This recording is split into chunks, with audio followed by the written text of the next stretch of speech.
Alors, il est temps maintenant d'embarquer dans le rythme incessant du tam-tam et celui des saisons qui bercent les cultures ancestrales.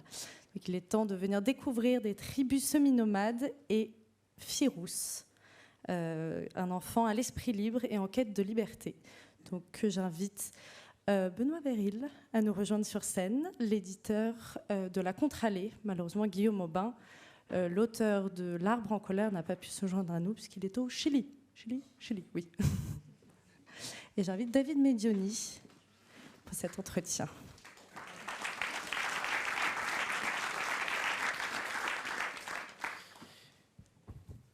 Il y a 20 femmes à trouver. Je me lève avec le soleil et passe ma journée à sillonner l'île. Je retrouve un à un les corps raides, aux doigts bleus. L'arbuste de Kaa perce déjà la peau de certains. Les yeux fermés, je remercie les corps de s'être offerts. La plupart des âmes sont parties rejoindre leurs ancêtres, et je suis heureux pour elles. Mais sur la rive du Levant, la forêt n'est pas tranquille. Elle souffle une haleine chargée. Je ne suis pas le bienvenu. Les épinettes se serrent les unes contre les autres, me dessinent des couloirs étroits et des ombres coupantes. Mon ventre est serré. Dans ma main, j'égrène mon collier de dents d'ours pour invoquer son courage. L'aigle veut que je dépasse ma peur. Alors je descends jusqu'à l'eau et je me sépare de mes habits, de ces peaux devenues peaux d'homme à force de s'imprégner de mon odeur. Et pas à pas, je rentre nu dans l'œil lac. L'eau me lave de mon impureté et de mes mauvais esprits collés sur mes lèvres, mes oreilles, mon sexe, mon anus. Il campe sur nos orifices pour nous pénétrer quand nous sommes faibles. Je m'assois sur le fond de galet et j'attends que le froid me saisisse. Puis, doucement, je remonte sur l'île Esprit pour entrer dans la forêt épaisse. La résine suinte sur les troncs. Les branches basses meurent de ne plus recevoir de soleil. Les mousses rampent vers les trouées, vers les troncs abattus par la foudre et le vent. Souvent, je crois voir un ours dans une souche et mon cœur s'emballe. L'aigle me teste. Je lutte pour être à la hauteur. Je remonte vers l'âme qui gonfle de ne pas vouloir crever, qui tourne en rond et empoisonne l'air de sa colère. Je trouve le cadavre dans un creux de lumière. C'est celui d'une femme, la femme au tambour. Je reconnais son visage, même blême, même baigné dans la boue. C'est la femme pour laquelle ma peau de caribou a changé sa voix. C'est la femme qui ne veut pas franchir la porte. Ses ongles sont noirs de terre. Elle a fouillé le sol profond.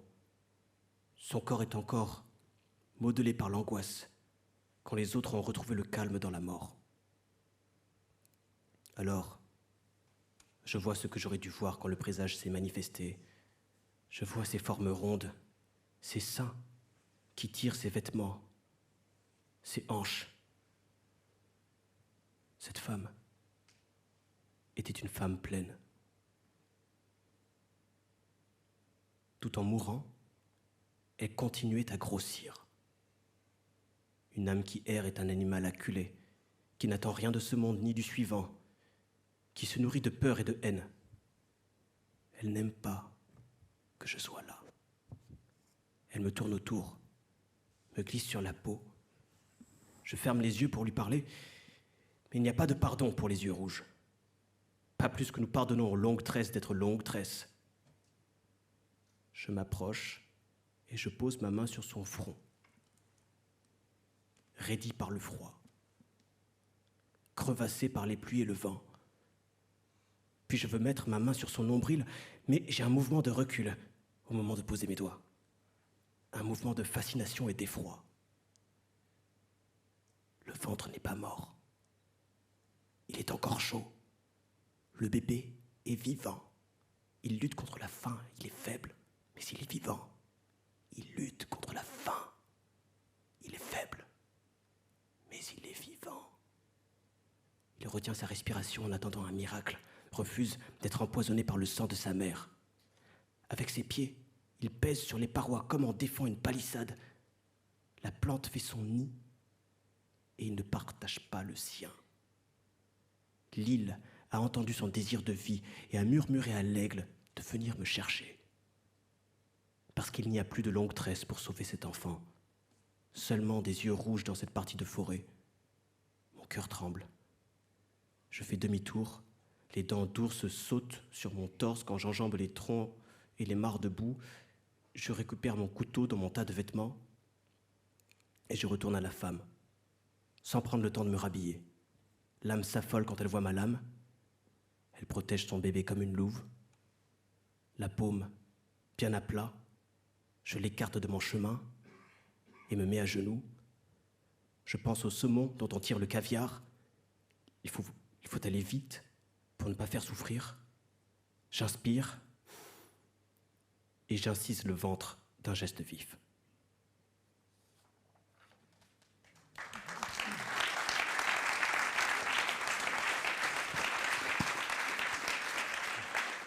Merci David pour cette très belle lecture. Bonsoir Benoît. Bonsoir.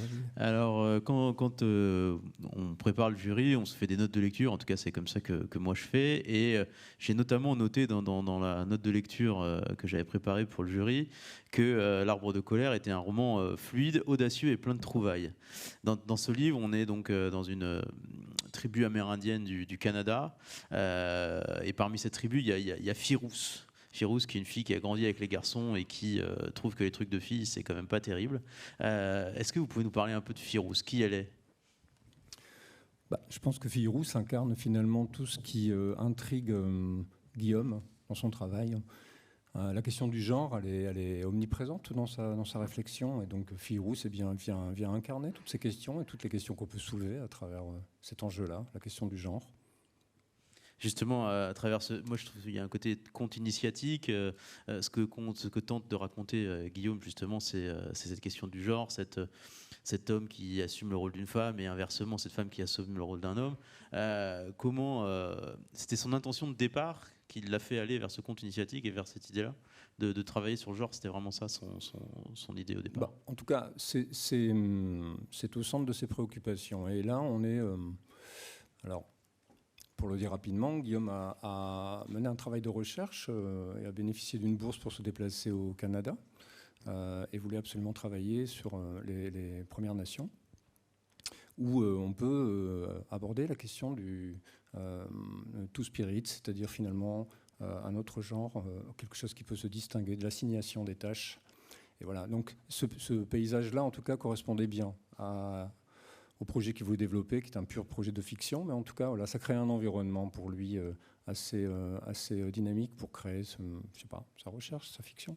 Et comment s'est passé? Il vous a parlé du projet avant de partir, ou il a d'abord été faire sa recherche et découvrir des choses au Canada pour ensuite écrire le roman et vous le proposer? Comment ça s'est passé?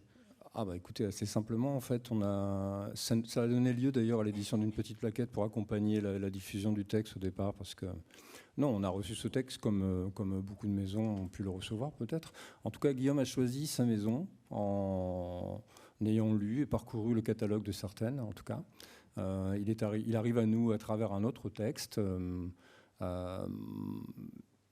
Je ne sais pas, moi, quand j'ai reçu ça, je pense que j'ai fait le plus vite possible. C'est-à-dire que j'ai essayé de l'interpeller rapidement et puis d'avancer avec lui sur l'éventualité de cette publication. Ouais.